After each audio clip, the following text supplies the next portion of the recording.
윤석열의 필요한 조치로 잡았습니다. 오늘 윤석열 대통령이 휴가에서 복귀하면서 13일 만에 도어 스태핑을 했는데요. 초심도 언급했고요. 또 필요한 조치에 대해서도 말을 했습니다. 먼저 윤 대통령의 도어 스태핑 들어보겠습니다. 결국 제가 국민들께 해야 할 일은 국민들의 뜻을 세심하게 살피고 늘 초심을 지키면서 국민의 뜻을 잘 받드는 것이다. 그런 생각을 휴가 기간 중에 다지게 됐다고나 할까요? 인적 표심 관련해서는 어떤 입장이신지 궁금합니다. 국민들의 이 관점에서 모든 문제를 다시 점검하고 잘 살피겠습니다. 그리고 뭐 그런 문제들도 바로 일이 시작이 되는데 올라가서 살펴보고 필요한 조치가 있으면 하고. 혹시 내부 총리 공사에 대해서 한번 설명을 해주시면 어떻습니까?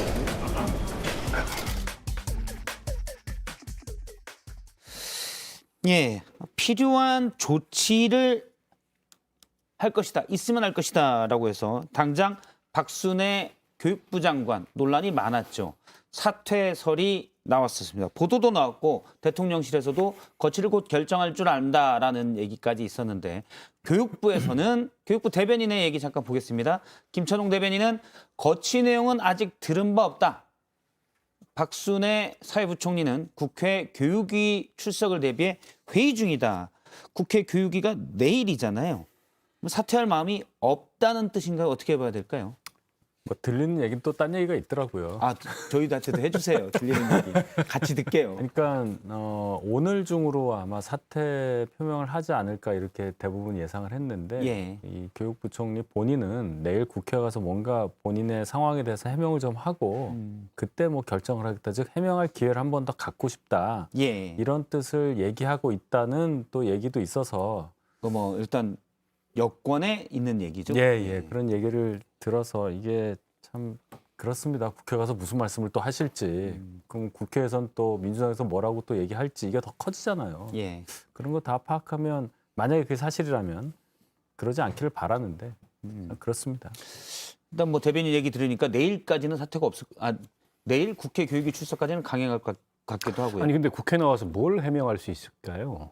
사실은 오히려 더 정부에 부담을 주는 상황밖에 안 될 것 같고 이미 뭐 저거는 그 자진 사퇴라기보다는 경질에 가까운 건데 대통령실의 반응이나 봤을 때 그러면 빨리 이제 부담을 좀 덜어주는 차원에서라도 오늘 중에 사퇴 선언하고 정리를 하는 게 낫지. 제가 보기엔 약간 쓸데없는 고집이 아닌가 싶은데요. 진짜 그 말씀하신 게 사실이라면 정말 뭔가 대통령 입장에서는 정말 황당한 일일 것 같습니다. 그리고 어떤 의미에서는 대통령의 지도력이 흔들리는 게 아닌가. 이게 어떻게 보면 국민들께서 이미 사실 판단을 끝내신 상황이고 박순애 장관은 사퇴해야 된다. 더 이상 장관직을 유지하는 게 의미가 없다는 건 사실 거의 전 국민이 지금 동의하고 있는 상황에서 또 대통령도 결심을 했는데 그거를 따르지 않는다는 거는 이건 리더십에 굉장히 큰 위기가 예. 뭔가 정권 초기부터 온 게 아닌가라는 생각이 오히려 드는데요. 그러니까 뭐 저는 이제 리더십까지는 갈 건 아닌 것 같고, 그러니까 최근에 가장 문제가 됐었던 입학연령 인하 문제 하나랑 그다음에 외고 폐지 이 두 개가 워낙 첨예하게 비판들을 많이 받았던 내용이라 그 부분에 대한 해명을 하시려고 하는 게 아닌가 싶어요. 안 그러면 본인이 매듭을 짚고 나가야 된다는 생각이 아마 있기 때문에 내일 교육위 출석 이후에 사퇴를 자연스럽게 말씀을 하시지 않을까 싶은데 제 생각에는 입학연령 문제도 그렇고 외고 폐지 문제도 그렇고 이게 해명하면 해명할수록 더 스텝이 꼬일 가능성이 높은 내용들이거든요. 이미 국민적 반감이 워낙 심한 이슈고 전혀 합의되지 않은 상태에서 불쑥 나온 부분들이 분명히 있기 때문에 글쎄요. 내일 교육위의 해명이라고 하는 것이 그냥 교육위에서 또 설명을 하는 것이 얼만큼 그 마무리를 아름답게 할지는 저도 사실 의문입니다. 국회가 해명한 자리가 아니잖아요. 그러니까요. 예. 건설적인 저도 일단 뭐 해명이 자리지. 시작되면 마이너스 2% 정도 효과가 더 있지 않을까라는 안 됩니다. 추정을 그거 해봅니다. 큽니다. 마이너스 2%. 그러게요. 그래서 이렇게 대통령실이나 여권에서 극구 만류해야 되는 게 아닐까라는 생각도 좀 들고. 근데요, 또 역으로 생각하면 이분이 만약에 빨리 결단을 내려주면 또 플러스 효과도 있지 않겠습니까? 네. 결단은 그러면 국회 교육위 출석 전에 결단 말씀이신가요? 뭔가 좀 드라마틱하게 해야 되지 않겠어요? 예. 알겠습니다. 이미 드라마틱하지 않아요. 아니 저는 이미 드라마 같습니다. 여기서 드라마틱하다는 거는 제가 보기 좀 이상한 거고. 봐주세요. 어떤 드라마냐의 문제라는 거죠. 이거 굉장히 막장이잖아요. 개연성이라고는 하나도 없는. 이게 저 저 정도 드라마를 되면 그만 봤으면 좋겠습니다. 저 정도 되면 이제 빨리 어쨌든 교육부에서 발표하고 그 별도의 해명 자리나 별도의 입장 발표 없이 조용히 물러나시는 게 좋고요. 예. 이미 뭐 여당도 대통령실도 박순애 장관을 구제할 수도 없고 구제한 것도 이상합니다. 여기서 구제할 의사도 제가 보기엔 없어 보이고 그런데 본인이 내일 국회 와서 얘기하겠다는 건 자기 변명밖에 안 되죠. 어떤 얘기를 하든 간에. 그런 자리가 왜 필요합니까? 국정에는 전혀 도움이 안 되는 고집을 부리는 일단 뭐 박순애 부총리 입장에서는 난 억울하다라는 입장을 표명할 수도 있고요. 물론 본인 개인 입장에서는 여러 가지 가능성은 있지만 다만 국정이나 대통령 지지도에는 부담을 주는 거는 좀 분명해 보인다는 사실이 있어 보입니다. 일단 필요한 조치에 대해서 대통령실이 박순애 교육부 장관의 사퇴를 그중 하나로 보는 것 같은데 교육부 장관은 내일 국회 교육위에서 출석해서 언급을 하고 해명, 자기 입장을 얘기하고 사퇴할 것 같은 분위기입니다. 현재로서는 그런 분위기고요. 다음 필요한 조치는 사실은 그러면 대통령실 개편. 왜냐하면 여권 내에서도 비서실장과 정무수석 정도는 물러나야 된다라는 얘기가 있었는데요. 주말 사이에 대통령실 핵심 관계자는 이렇게 얘기를 했습니다. 국민의 뜻을 헤아려 부족한 부분이 있다면 채워 나가겠다. 일단 여권 일부의 뜻은 부족한 부분이 있다. 바꿔라. 라는 분위기인데 아직까지는 대통령실 인사에는 없는 상황입니다. 어떻게 보시는지요? 이게 이제 부담스러운 질문이 같은 파평 뉴스인데 윤희석 대변인이 먼저 가고 있어서 저도 약간 유감입니다. 예. 일단 저 진일보한 메시지가 참 이것도 참 그래요. 예. 이걸 진일보한 메시지라고 말씀드려야 하는. 어쨌든 바뀌었지 않습니까? 메시지가 부족한 부분이 있으면 채워 나간다. 이제 이 얘기가 나왔는데 제가 우려하는 건 이렇습니다. 당연히 뭔가 있을 거예요. 근데 자꾸만 그 반대되는 얘기들이 보도가 되니까 예를 들어서 뭐 3개월도 안 돼서 경질하는 거는 뭐 좀 그렇다라든지 이런 예. 게 나오니까 물론 그건 인사권자의 생각일 수 있는데 이게 마치 국민들의 생각에 좀 맞서는 듯한 고집 부리는 뭐 이런 해석이 가능하단 말이에요. 예. 본뜻은 그게 아니더라도. 지금 다시 한번 손 PD님 진행을 저희가 손 PD가 하는데 다시 한번 동아일보 앞에 이거 볼게요. 지금 오늘 동아일보 보도에 따르면 윤석열 대통령이 참모들에게 3개월도 안 돼 경질하면 누가 여기 와서 일을 하겠느냐라는 말을 했다고 전원으로 보도가 됐는데 윤희석 대변인이 보시기에는 저게 꼭 사실일까? 이런 의문이 있다는 말씀이신가요? 설령 저런 얘기가 회의석상에서 누군가에 의해서라도 나왔다 하더라도 예. 저게 뭐 대통령의 뜻으로 해석이 될 수도 있는 거고 그렇다면 국민들이 받아들일 때는 아니 뭐 3개월이든 뭐든 간에 국민이 원하면 바꿔야 되는 거 아니냐라는 얘기를 할 거고 예를 들어 대통령이 쇄신 메시지를 더 크게 내고 하지만 이런 부분도 있어라고 작게 메시지된 게 보도가 될 수도 있는 부분이고 그게 그런 순서죠. 예, 그런 그게 말씀 맞는 건데 이게 이제 이렇게 나오면 대통령께서 말한 것처럼 이렇게 보도가 되고 진위는 저도 모르겠습니다만은 이런 보도 하나하나가 휴가 첫날도 그렇고요. 그런 보도들이 전반적으로 국민들의 기대와 눈높이에 맞지 않기 때문에 이런 게 자꾸 쌓이는 거 굉장히 부담스럽습니다. 불안하고요. 예. 지금은 뭐든 어쨌든 바뀌어야 될 시점 아니겠습니까? 오늘 도어 스태핑이 전과 달랐던 건 일단 남 탓을 대통령이 안 하셨어요. 야당 탓하고 언론 탓하고. 그것만 해도 저는 좀 바뀐 거라고 보고. 근데 이제 초심을 지키겠다고 하시니까 지금 초심 지킬 때가 아니고 바꿔야 될 때입니다. 예. 특히나 대통령을 바꿀 수는 없잖아요. 지금 이제 취임한 지 3개월밖에 안 되는데. 그러면은 대통령을 보면서 국민들이 바뀌었다는 느낌이 들게 하려면 대통령과 가장 지근거리에 있는 참모들부터 바꾸는 게 저는 지극히 당연한 수준이라고 보고 글쎄 저런 얘기가 뭐 참모진에서 흘러나온 건지 진짜 대통령의 의중인지 모르겠습니다만 어쨌든 지금 여론을 제가 보기에는 좀 심각하게 읽고 가시적인 조치를 취해야 될 때라고 보고요. 과거에 이제 이명박 대통령이 처음에 광우병 사태로 지지율이 폭락했잖아요. 6월 초에 16%까지 떨어졌던 걸로 제가 기억을 합니다. 근데 6월 19일 날 이명박 대통령이 일종의 반성문을 쓰고 청와대 뒷산에 올라서 뭐 아침 이슬 노래도 듣고 예. 그리고 나서 20일 날 유익 비서실장부터 시작해서 청와대 수석들을 갈았어요. 정권 출범한 지 4개월이 안 됐을 때입니다. 그런 사례도 있어요. 그래서 지금 뭐 3개월 만에 어떻게 일하라고 온 사람을 쳐내느냐. 아니 지금 여론이 이 정도면요. 그보다 더한 일도 해야 되는 거죠. 저는 좀 대통령께서 오늘 뭔가 이제 국민들의 관점에서 처리하겠다 이렇게 말씀을 하셨으니까 이후에 액션 플랜이 좀 나오기를 기대합니다. 그러니까 가장 중요한 게 빠진 느낌이에요. 그러니까 지금 사태에 대해서 성찰해야 되잖아요. 반성해야 되거든요.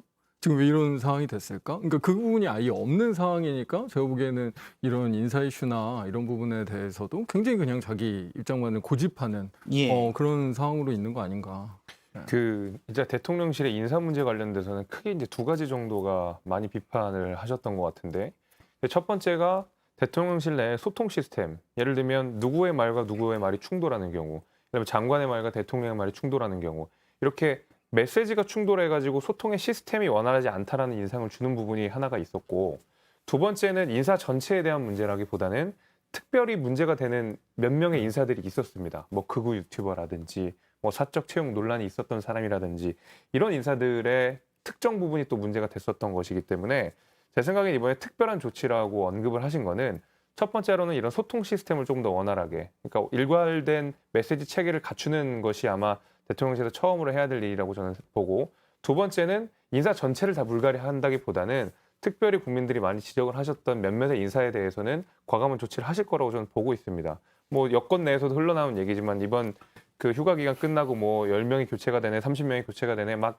교체설이 난무하고 있거든요.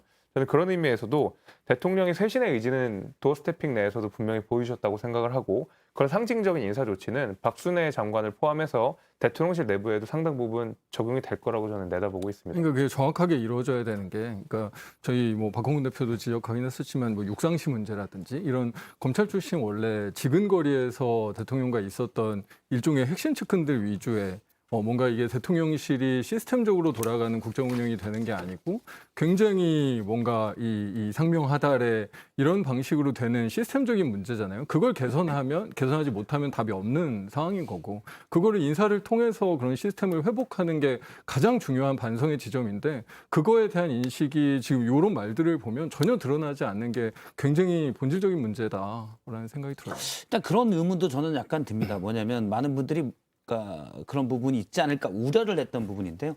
그러니까 검사는 사실은 어떤 잘못된 범죄 혐의나 이런 부분을 찾아내고 죄를 묻게 되고, 어떻게 보면 되게 단순한 국민 여론이 얘는 죄가 없는 것 같아라고 해도 원칙상 죄가 있으면 여론과 상관없이 원칙대로 가야 되는 거잖아요. 근데 정치는 복잡하고 훨씬 다양한 영역이거든요. 근데 이런 부분에서 좀 대통령이 그런 것들을 검사와 정치가 다른 점에 대해서 좀 절실히 깨달았나, 이런 의문은 사실 있어요. 충분히 하실 수 있는 그 생각이시고 그런 의문을 다 가지실 수 있는데, 어쨌든 국민이 선택했습니다. 검사 출신인 거 다 알고 예. 투표하셨고, 이분이 정치 입문한 지 1년이 안 된 상태에서 대선을 승리한 거 아니겠습니까? 이게 시행착오라고 얘기하면 조금 그렇지만 어쨌든 그런 류의 어떤 좌충우돌이 있을 수 있다는 것을 예상은 좀 했으나 예. 워낙에 국민적 기대치가 컸습니다. 전 정부에 비교해서 윤석열 정부는 그것을 바꿔달라는 열망을 타고 대통령이 되신 분이고, 기존의 정책 기반이 거의 없었던 분이기 때문에 냉정하고도 객관적이고도 가혹한 평가를 시작부터 받게 될 수 없는 운명에 있다. 그건 예. 어쩔 수 없습니다. 지금 상황에서. 자, 그러면 휴가 기간 동안에 제가 듣기로는 굉장히 많은 분들의 말씀을 들었고 고뇌의 시간을 보냈고, 물론 아침 도어 스태핑에는 국민들이 직접적으로 느낄 수 있는 그런 단어는 없었습니다만 제가 볼 때는 뭐가 있을 걸로 기대할 만한 단어들이 몇 개가 있어요. 아까 이제 필요한 조치, 초심 말고 또 있습니까? 혹시? 초심은 공정과 상식이니까 뭐 왜 안 바꾸냐, 초심대로 가면 안 된다. 그건 공정과 상식이라는 화두예요. 맨 처음에 전제고, 세심히 살핀다는 말씀을 하셨거든요. 세심. 예. 세심. 저는 그런 하나하나를 의심 있게 봅니다. 뭐 웃으실 수도 있겠지만 지켜보시죠. 알겠습니다. 조금 전에 속보 약간 전해드리도록 하겠습니다. 오늘 오후에 대통령실에서 한덕수 국무총리의 주례회동이 있었습니다. 여기에서 윤석열 대통령이 국민의 뜻을 거스르는 정책은 없다. 개혁의 출발은 민심의 성찰이다. 라고 조금 전 얘기했습니다. 예를 들어서 뭐 5세 취약 연령을 낮추는 것, 이런 것들 국민 뜻에 거스르는 정책이다, 이렇게 될 수 있는 것으로 보여요. 여기서 또 얘기했네요. 윤희석 대변인 얘기가 맞는데 오늘 또 윤석열 대통령이 국민을 더 세심하게 받들기 위해 소통을 더 강화하라 이렇게 얘기했다고 합니다. 맞잖아요. 혹시 이거 윤 대변인이 써준 거예요? 아니요, 저는 아니, 안 씁니다. 저는 안 써요. 글을 별로 안 좋아해서 예. 말만 아무튼 합니다. 뭐 내용 맞습니다. 예. 아니 뭐 박순애 장관 버티지 말라 이 말씀을 하신 거예요. 오늘 내로 해결하라 예. 말씀을 하신 거고 아마 오늘 내로 해결이 되겠죠. 대통령이 저렇게까지 말씀하셨는데 그렇죠. 버틴다면 그건 이제 영이 안 서는 거여서 말이 안 되고. 그래서 저는 오늘 메시지만으로는 이후에 어떤 액션이 준비되어 있는지 가늠하기는 어려워요. 워낙에 원론적인 말씀이시기 때문에. 예.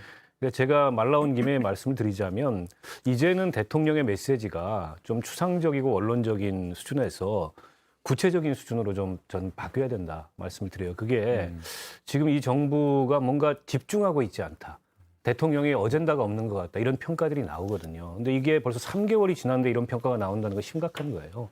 사실은 인수위 66일이 지나면 보통은 정권의 어젠다가 섭니다. 그게 옳든 틀리든 또 국민들이 거기에 얼마나 공감하든 성공하든 실패하든 역대 정권이 그랬어요.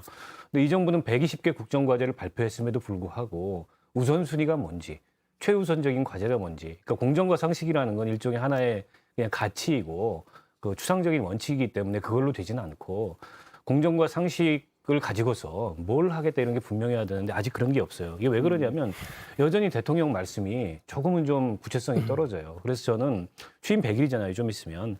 그리고 8.15 경축사가 있습니다. 거기에 그 메시지를 담아야 된다. 그래서 윤석열 정부는 이렇게 가겠구나. 이전 정권과 차별성은 이런 거고 또 앞으로 대한민국의 미래와 관련돼서 이런 비전을 중심으로 국정을 운영하겠구나. 이런 어떤 예측 가능성을 줘야 되고 국민들이 그걸 기준으로 평가하게 만들어야 되는데 그런 게 없다 보니까 전부 너절너절한 얘기들 뭐 행정관 채용했는데 누구의 아들이고 예. 그거 유튜브고 이런 게 사실은 국정을 평가하는 기준이 된단 말이죠. 근데 저는 지금 국정 기획을 하시는 분들이 어느 분이 하시는지 모르겠지만 그 점을 좀 아주 심각하게 생각해야 된다고 봐요. 예, 알겠습니다. 보다 구체적인 메시지를 내라라는 박원석 전 의원의 조언이었고요.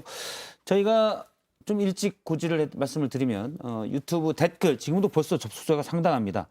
현안에 대한 의견, 프로그램에 대한 의견, 패널에 대한 의견 보내주시면 저희가 좋은 의견 소개하고 무작위로 2명을 선정해 영화 상품권 2장씩 보내드리겠습니다. 지금은 앞서 이제 계속 저희가 윤 대통령이 언급한 필요한 조치에 대해서 얘기를 하고 있는데 필요한 조치라고 생각해서 했겠지만 충돌이 많은 부분이 있습니다. 바로 이준석 대표 얘기인데요. 오늘 국민의힘 바로 세우기 줄여서 국바세라고 하는데 여기 대해서 토론회가 저렇게 열렸습니다. 국바세는 이준석 현 대표 측이다. 이제 국바세 측에서는 우리가 친목 이준석 지지 모임은 아니다라고 했지만 어쨌든 측으로 볼 수 있습니다. 여기에서는 내일 국민의힘 전국위가 열려서 비대위 체제를 의결하게 되는데 여기에 대해서 가처분 소송을 하겠다라고 했습니다. 신인규 부대변인은 전국에서 비대위 전환이 되면 이는 구체적 의사표시는 끝난 것이다. 그러니까 이준석 대표가 끝난다라는 구체적 의사표시다는 것이다. 그래서 내일 이후에 가처분 신청을 할 예정이다. 이미 1,400여 명이 동의한 상황이라고 밝혔습니다.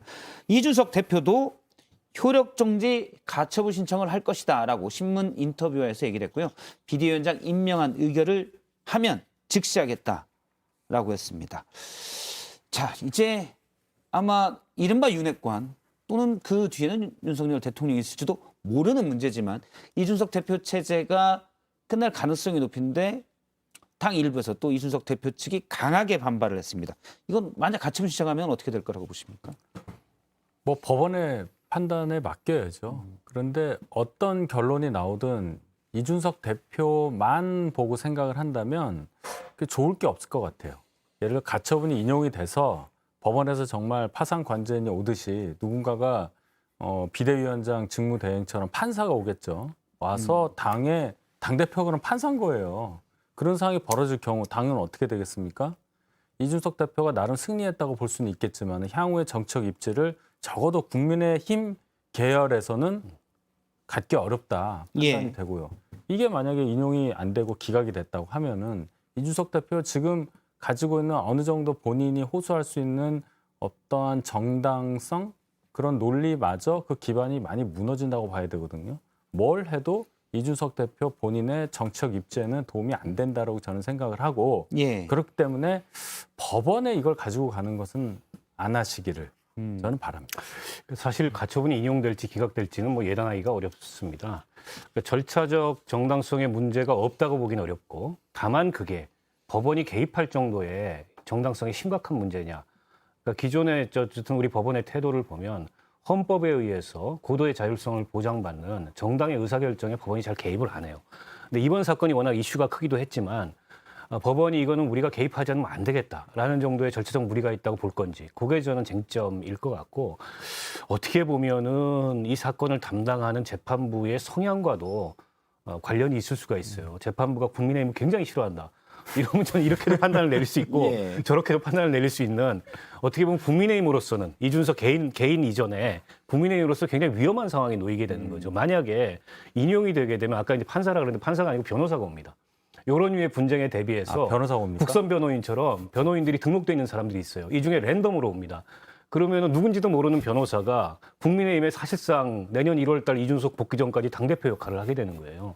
그럼 이거는 집권 여당이 아니라 정당으로서의 기능을 상실하는 사상 이런 초유의 문제가 일이 되겠네요. 이런 문제가 발생하는 거죠. 그러니까 진짜 아사리판이 되는 거고 여당으로서는 기각이 된다면 당 입장에서는 다행이겠으나 이준석 대표 같은 경우에는 본인이 어쨌든 문제 삼았던 절차적 정당성에 대해서 법원이 별 문제 없다고 판단하는 거여서 정치적으로 상당한 타격을 입을 수 있고 안 했을 때에 비해서 본인의 정당성이 조금 떨어지는 이런 문제가 있을 수 있을 것 같아요.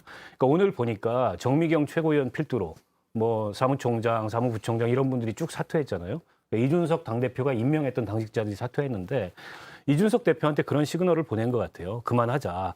근데 문제는 이렇게까지 불명예스럽게 본인이 쫓겨나는 상황에서 이걸 그만할 수 있겠냐. 그러면 저는 당이 이준석 대표하고 어느 정도 타협을 해야 된다고 생각해요. 그게 예. 새로운 비대위원장이 들어와서든 권성동 원내대표가 뒤로 만나서든 뭔가 타협점을 찾아야지 이렇게 너 죽고 나 살자. 나는 살아도 너는 죽자. 이런 식의 입장을 보여서는 저는 이준석 물러나기 어렵다고 봅니다. 네, 근데 이준석 대표가 강하게 시사를 했습니다. 법적인 대응을 하겠다라고 한 것이고, 뭐 신인규 변호사가 지금 국바세를 주도하면서 혹시 이준석 국바세 대표, 아니세요? 저는 국바세는 아닙니다만은 국바세를 주도하면서 이준석 대표랑 선을 그었지만 사실상 이준석 대표를 지지하는 성향들이 굉장히 강하기 때문에 그것을 별개의 정치적으로는 별개의 것이라고 보긴 좀 어려울 테고 그렇다 그러면 비대위가 뜨는 이상 이준석 대표는 법적으로든 여론전이든 아무튼 전면전을 하겠다라고 우리는 충분히 넉넉하게 예상을 할 수가 있습니다.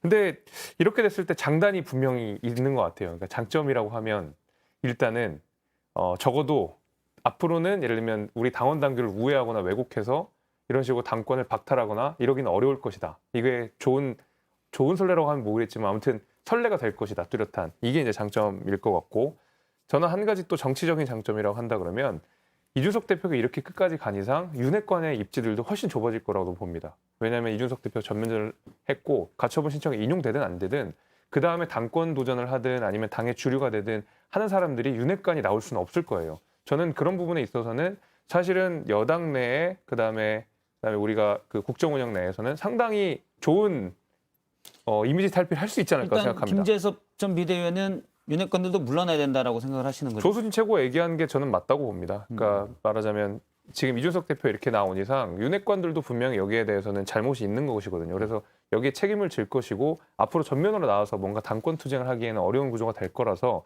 정치적으로는 그런 이득이 있겠지만 단점이라고 하면 실제로 가처분 신청이 인용됐을 때는 올해 내내 여당의 그런 투쟁, 뭐 분탕 이런 걸로만 언론의 장식이 될 거기 때문에 장기적으로 국정 운영에 상당한 그 장애를 초래하지 않을까라는 생각이 듭니다. 그러니까 그 당이나 이준석 대표 모두에게 안 좋은 방법인 건 맞죠. 근데 이준석 대표에게 다른 방법이 있나? 라고 생각해 보면 사실 잘은 안 보이는 것도 맞는 것 같아요. 그러니까 지금 이준석 대표 입장에서 생각해 보면 이 당권을 쿠데타에 의해서 뺏긴 상황처럼 느끼는 거 아니에요. 이준석 대표는 실제로 약간 그런 모습들이 있는 거고 굉장히 약간은 비정상적이고 굉장히 독특한 방식으로 당권을 장악당하고 뺏겼는데 성공한 이 쿠데타의 성공 자체는 맞겠다. 그러니까 내가 뭐 어느 정도의 어려움을 겪어도 이 쿠데타조차 실패하게 만들겠다라는 의지를 가지고 있다고 생각하면 이거 말고 다른 방법이 있나? 라는 생각이 드는 거고 그래서 아까 박은석 의원님도 말씀하셨지만 조금 다른 방식의 당에서 좀 포용적일 수 있는 길을 내주는 게 필요했었는데 그게 아예 지금 되지 않는 상황인 거잖아요. 그 그러니까 얘기는 이준석 대표는 할 수 있는 게 이거밖에 없는 거 아닌가? 그 얘기는 이준석 대표가 무오류인 상태에서 그런 일이 벌어졌다. 힘에 의해서 뭔가 반대되는 세력이 대표직을 박탈하려는 시도를 했다고 하면 그 말씀이 맞아요. 애초에 근데 이게 왜 시작됐습니까? 4월 21일에 윤리위 징계 절차 개시로부터 시작된 건데 그 이유는 어찌되었건 간에 아직 증명이 되지 않았지만 사법적으로 이준석 대표의 과거의 과오에서 비롯된 거예요. 이 부분에 대해서는 본인이 그렇게 세게 유감 표명을 했다든지 뭔가 그 부분에 대해서 불편함을 끼쳐서 뭐 죄송하다든지 이런 표현이 저는 없었다고 보거든요. 이거는 완전히 제껴놓고 그 다음부터 좀 계속 얘기를 하고 있는 거예요. 두 분도 그렇고 언론에서도 그런 시각이 있는 거예요. 이게 시작입니다. 우리는 이런 거를 예상을 하지 못한 상태에서 이걸 맞았고 이걸 처리하는 과정에서 징계를 한 해 만이부터 시작해서 징계 6개월 했을 때 권한대행이냐 직무대행이냐부터 시작을 했고 이렇게 간 거예요. 그러니까 이거를 뭐 치밀하게 계획을 세워서 이준석 대표를 축출하기 위한 시도다? 그건 아니라고 보고 적어도 요 앞단에 4월 21일에 징계 절차가 개시됐던 단계에서의 그 상황, 그 부분에 대해서는 적어도 이준석 대표가 입장 표명을 해야 향후에 법률적인 어떤 자기의 권리 구제를 위한 활동을 하더라도 의미가 있겠죠. 일단 기자회견을 이준석 대표가 8월 13일에 한다고 했기 때문에 그 내용을 좀 봐야 될 것 같고요. 그러니까 저도 많은 사람들을 만나서 얘기를 들어보니까 이준석 대표가 이렇게까지 하는 게 본인의 정치 미래에 뭐가 도움이 되겠냐라는 의견도 있는데 일단 이준석 대표 생각은 가만 보면 나티 이렇게 같이 죽어보자 약간 이런 것도 좀 있지 않나라는 생각도 들고요. 아니 예. 이게 뭔가 쥐가 고양이를 잡을 때도 예. 아니, 고양이가 쥐를 잡을 때도 퇴로를 열어주고 잡는 건데 이건 뭐 퇴로가 없잖아요. 그래서 명예로운 무슨 그 퇴진 이런 얘기를 서병수 의원이 하셨는데 이미 그게 불가능한 상황이 예. 돼버렸어요. 그리고 제가 뭐 이준석 대표를 편들자는 건 아니지만 그냥 제3자적 시각에서 보면 이런 겁니다. 징계가 떨어진 거를 본인이 불복하지 않고 어쨌든 받아들였어요. 그 뒤에 당원들 만나면서 뭐 전국 유랑 비슷하게 했습니다. 근데 지금 당을 비상 상황으로 몰고 가게 된 계기는 문자 공개예요. 거기서 이준석의 잘못은 없어요. 이준석은 총질한 사람으로 대통령에 의해서 규정됐을 뿐이고 당이 어쨌든 그 비대위원장, 그러니까 직무대행의 리더십 문제로 흔들리기 시작하니까 기왕 엎어진 김에 아예 이제 이 체제를 날려버리고 새로운 체제로 가자 이러고 최고위원들이 사퇴하기 시작해서 오늘 이 상황이 온 겁니다. 거기서 이준석에게 어떤 규책 사유가 있나요? 그런 점에서 봤을 때 저는 이준석 대표 입장에서 매우 억울할 것 같아요. 물론 정치인이 억울하다고 뭐 자기 항변만 할 수 없고 여러 가지 정치적 고려를 해야 되지만 저는 윤핵관들이든 아니면 지금 국민의힘에 정치를 오래 하신 그런 정치인들이든 어쨌든 이준석이라는 정치인은 명백하게 부정할 수 없는 실체예요. 이 당에서. 그 실체와의 어떠한 정치적 타협도 없이 얘를 제거하겠다. 이 정치인을 제거하겠다라고 나오면 당연히 그 제거 당하는 사람 입장에서 그게 법적 대응이 됐든 어떤 대응이 됐든 극한 대응을 할 수밖에 없는 거죠. 예.